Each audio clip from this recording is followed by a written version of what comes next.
ഈ ക്ലാസ്സിലെ എല്ലാ കുട്ടികളും പരീക്ഷയ്ക്ക് മുമ്പ് പ്രാർത്ഥിക്കാറുണ്ട്.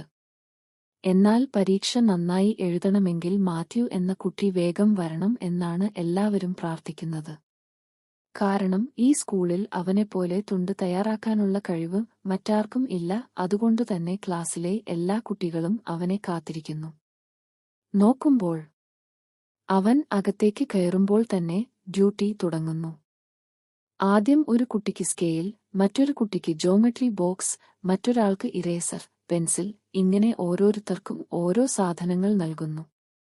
കുറച്ച് നിമിഷങ്ങൾക്കുള്ളിൽ തന്നെ പരീക്ഷ ആരംഭിക്കുന്നു. അപ്പോൾ ഒരു പെൺകുട്ടിയുടെ കയ്യിലെ മെഹന്തിയിൽ തന്നെ തുണ്ട് എഴുതിവച്ചിരിക്കുന്നതായി കാണാം.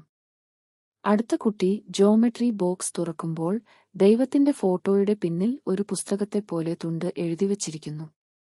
അതുപോലെ തന്നെ അവൻ നൽകിയ സ്കെയിൽ മറിച്ചുനോക്കുമ്പോൾ അതിലും തുണ്ട് എഴുതിവച്ചിരിക്കുന്നു. ഇറേസറിന്റെ കവർ തുറക്കുമ്പോൾ 1 മില്ലിമീറ്റർ നീളത്തിൽ മടക്കിവെച്ച ഒരു പേപ്പർ കാണാം.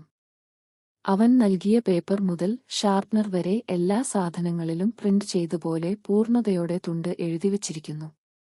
അതിനിടെ ഒരു കുട്ടിക്ക് എക്സ്ട്രാ ഷീറ്റ് നൽകാൻ വന്ന ടീച്ചർ അറിയാതെ മാത്യുവിന്റെ വാട്ടർ ബോട്ടിൽ തട്ടിയിടുന്നു. ബോട്ടിൽ താഴെ വീണതോടെ അതിന്റെ അടപ്പ് തുറക്കുന്നു.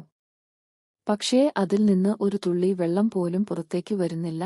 അത് കണ്ട് സംശയം തോന്നിയ ടീച്ചർ ബോട്ടിൽ എടുത്ത് പരിശോധിക്കുന്നു. നോക്കുമ്പോൾ ബോട്ടിലിന്റെ വായ ഭാഗം കവർ കൊണ്ട് മൂടിയിരിക്കുന്നു. അടപ്പിനകത്ത് തുണ്ട് എഴുതിവച്ചിരിക്കുന്നു. ഉടൻ തന്നെ അവനെ പ്രിൻസിപ്പലിന്റെ അടുത്തേക്ക് കൊണ്ടുപോകുന്നു. സത്യത്തിൽ മാത്യുവിന്റെ അച്ഛൻ ഒരു പോലീസുകാരനും അമ്മ ഒരു ടീച്ചറുമാണ്. പക്ഷേ മകൻ പഠിക്കാതെ തുണ്ട് വെച്ച് പരീക്ഷ എഴുതുകയാണ്.